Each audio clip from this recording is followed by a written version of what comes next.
Garuda Express, an international courier service. March 31తో Jio Prime తుది గడువు ముగియనుంది. ఏప్రిల్ 1 నుంచి జియో కస్టమర్లు నెలవారీ రీఛార్జ్ చేసుకుంటేనే జియో ఆఫర్లను పొందడానికి వీలవుతుంది.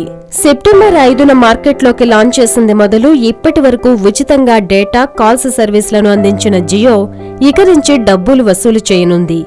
99 రూపీస్తో ప్రైమ్ మెంబర్గా చేరితే తక్కువ ధరకే డేటాను పొందే వీలుంది.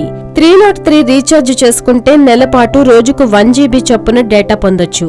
ఒకవేళ ప్రైమ్ మెంబర్గా చేరకపోతే ఏమవుతుందో చూద్దాం. మార్చి 31లోగా జియో సిమ్ తీసుకునేవారు ప్రైమ్ మెంబర్లుగా చేరే వీలుంది. ముఖేష్ అంబానీ చెప్పినట్లుగా జియో వాయిస్ కాల్స్ ను లైఫ్ టైం ఉచితంగా పొందొచ్చని అనుకుంటున్నారా? మార్చి 31 వరకే అది పరిమితం. ఆ తర్వాత రీఛార్జ్ చేయించకపోతే అవుట్ గోయింగ్ కాల్స్ మాత్రమే కాకుండా ఇన్కమింగ్ కాల్స్ కూడా ఆగిపోయే ప్రమాదముంది. మార్చి 31 తర్వాత ఏదో ఒక ప్లాన్ ఎంపిక చేసుకోకపోతే మీ సిమ్కు సేవలు ఆగిపోయే అవకాశం కూడా ఉంది. జియో నిబంధనల ప్రకారం రీఛార్జి వ్యాలిడిటీ ముగిశాక 90 రోజుల పాటు ఎలాంటి రీఛార్జ్ చేయకపోతే మీ సిమ్ డిస్కనెక్ట్ అవుతుంది.